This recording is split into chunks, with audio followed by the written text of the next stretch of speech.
Perkenalkan, nama saya Fajar Dwi Permana, NIM 220965, Prodi Manajemen RA2. Dosen pengampu Muhammad Teguh Setiadi, SEMM, CTMP, CMC, PGAM, CIB. Langsung saja masuk ke materi yang pertama, ilmu ekonomi dan ruang lingkupnya.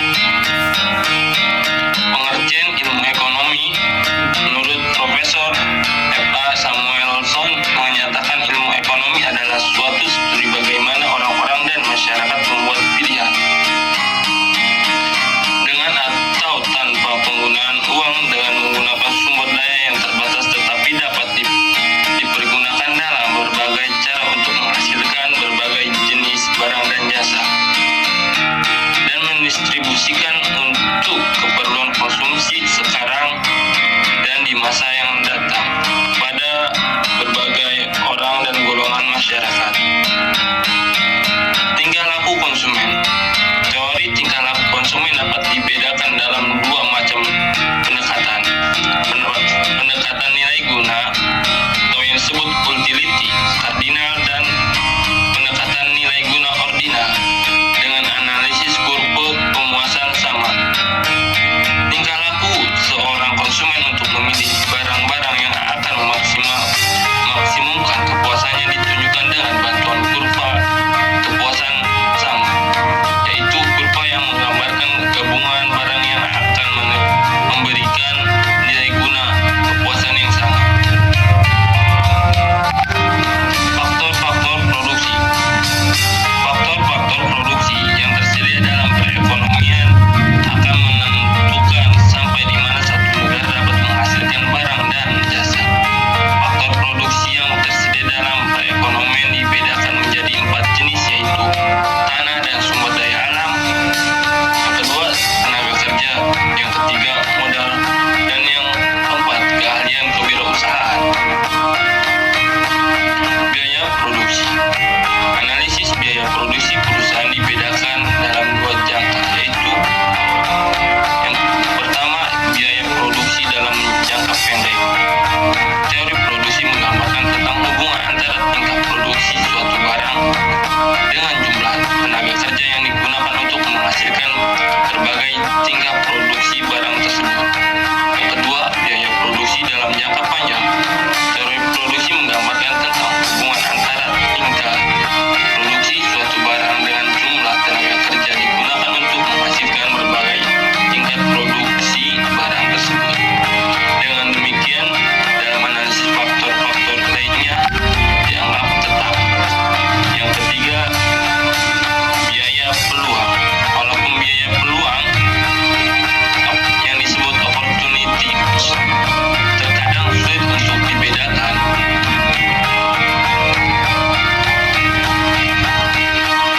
dihitung. Efek dari biaya peluang sangat universal dan nyata pada tingkat perorangan. Masalah perniagaan atau perdagangan. Masalah utama perilaku ekonomi yaitu kebutuhan manusia atau yang disebut need, serta sarana pemuasan yaitu berupa berbagai jasa maupun berbagai barang. Secara luas, kebutuhan ini dipengaruhi beberapa unsur, diantaranya lingkungan sekitar serta tradisi yang ada. Pengelompokan akan kebutuhan manusia yaitu kebutuhan basic, kebutuhan pekerjaan, masalah ekonomi klasik, dan masalah ekonomi modern. Barang serta jasa. Barang adalah hasil produksi yang fisiknya atau wujudnya bisa dilihat atau yang disebut komodit yang dapat memenuhi kebutuhan produsen maupun pembeli. Jasa adalah hasil produksi yang tak terwujud atau sifat fisik abstrak yang dapat memenuhi kebutuhan pembeli. Materi yang kedua, perkembangan teori ekonomi. Teori perkembangan ekonomi. Teori pertumbuhan ekonomi awalnya dibangun berdasarkan pengalaman empiris para ahli ekonomi, sehingga teori-teori mereka dapat dijadikan sebagai dasar untuk memperhitungkan ekonomi di berbagai negara. Teori klasik. Menurut Adam Smith, pertumbuhan ekonomi sebenarnya berdasarkan pertambahan penduduk. Kalau menurut David Ricardo, jumlah penduduk yang terus bertambah itu suatu saat akan menyebabkan jumlah tenaga kerja menjadi sangat melimpah. Teori neoklasik menurut Joseph Schumpeter, pertumbuhan ekonomi suatu negara dapat terjadi apabila para pengusahanya mengadakan inovasi serta maupun mengadakan kombinasi baru atas investasinya. Menurut Robert M. Solow, pertumbuhan ekonomi merupakan rangkaian dari kegiatan bersumber pada manusia, akumulasi modal, penggunaan teknologi modern, dan hasil atau output. Teori historis. Adapun tahapan yang terdiri dari masa peternak dan bertani, masa berburu dan menggembala, masa bertani dan kerajinan, masa industri dan perdagangan. Teori perkembangan ekonomi modern dibagi menjadi 5. Yang pertama, masyarakat tradisional. Yang kedua, lepas landas. Yang ketiga, lepas landas.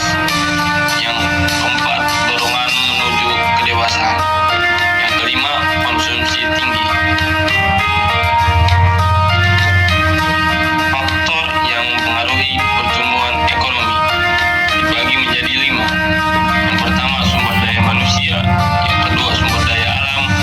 Yang ketiga, pembentukan modal. Yang keempat, pengembangan teknologi. Dan yang kelima, faktor sosial dan politik.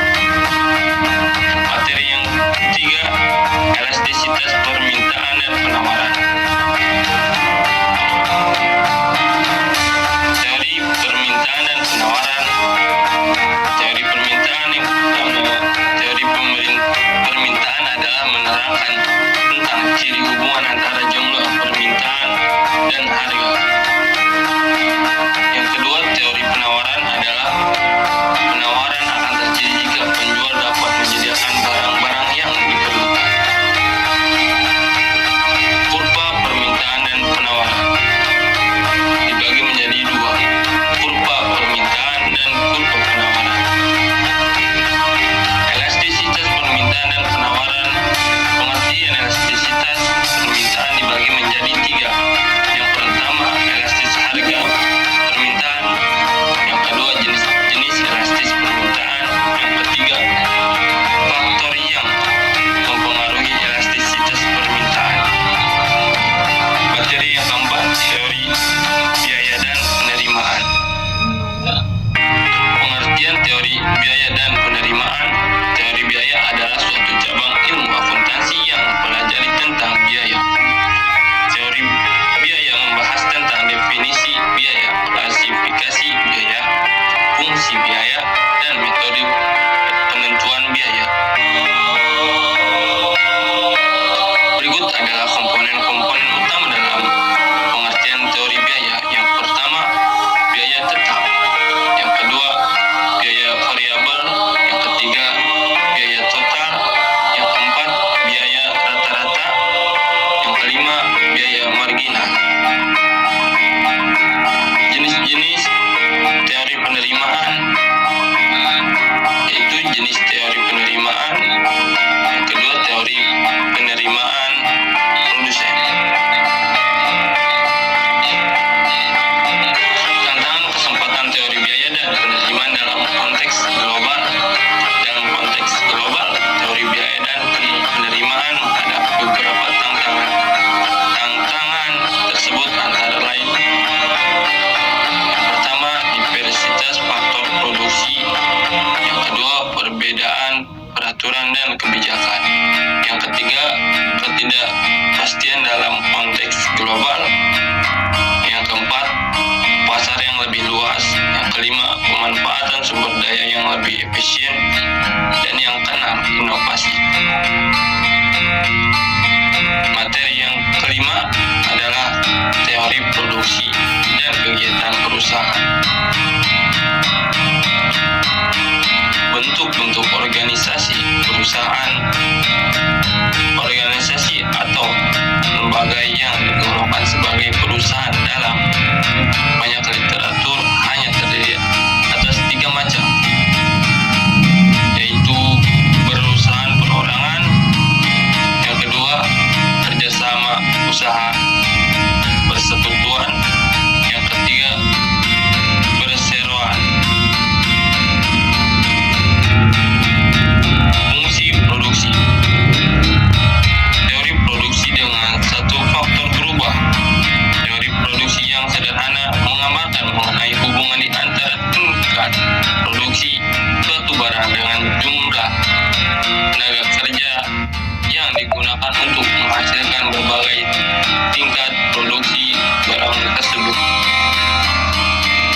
adalah antara faktor produksi muka kapital dengan tenaga kerja atau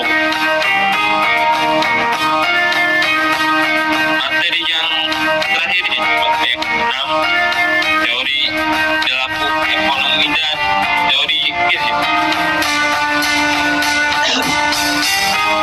Teori perilaku konsumen dibagi menjadi tiga, yaitu definisi perilaku konsumen, faktor yang mempengaruhi konsumen, dan yang ketiga jenis perilaku konsumen. Lanjut ke teori biaya produksi, dibagi menjadi 5 bagian, yaitu pertama, tujuan perhitungan biaya produksi, kedua, jenis-jenis biaya produksi, dan yang ketiga, unsur biaya produksi. Yang keempat, cara menghitung biaya produksi, dan yang kelima, teori biaya produksi. Sekian dari saya. Mohon maaf apabila ada kesalahan. Akhirul kalam. Wassalamualaikum warahmatullahi wabarakatuh. Skena Starboy outfit bapak-bapak di mari nih bos. Sikat Sudah jadi